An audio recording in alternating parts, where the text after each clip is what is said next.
Lab here in Melbourne. And in 2015, we were commissioned to make a media artwork for an art centre in South Korea called the Asian Culture Centre. And this became what's known as the storytelling machine. So this storytelling machine was a digital system that curated a large collective story that was made from crowdsourced content.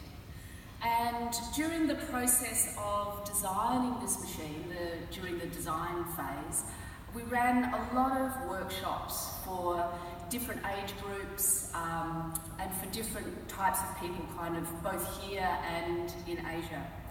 And the idea was to really share knowledge around contemporary digital storytelling and also knowledge around automated systems and the effect that these systems are having on contemporary storytelling. When we finally exhibited the work, we exhibited it both in South Korea and in Australia and a number of different locations. We had thousands of people come through the installations, and what they would do is draw a picture of any shape and size. So this is an example of something that somebody drew. And they placed their piece of paper into a photo booth that we designed and press a button. As soon as they press a button, the picture is automatically animated and placed into video settings that are projection mapped throughout the exhibition environment. Audiences could also contribute short story texts in any language, and these went into the collective storytelling system. So you'll see here on the left-hand side, that silver box is the photo booth that you put your piece of paper into and digitise your picture.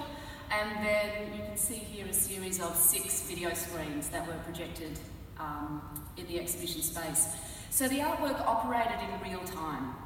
Every time you saw the installation, it was different.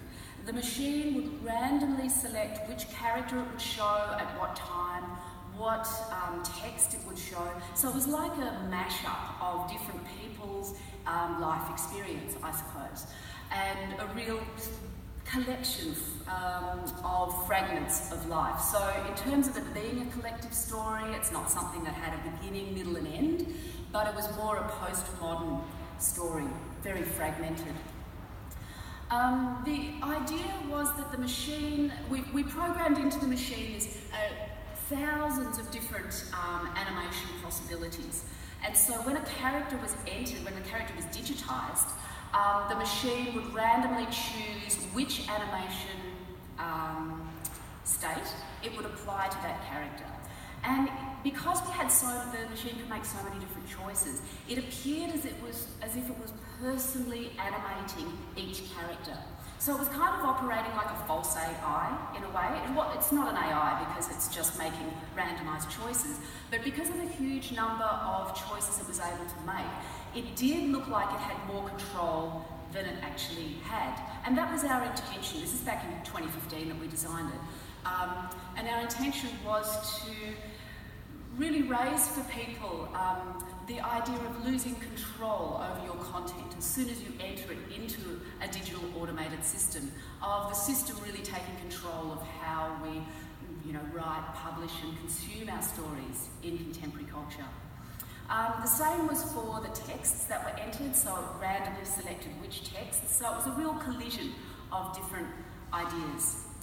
And we hope that this design is relevant to researchers and people interested in designing different storytelling systems with crowdsourced content.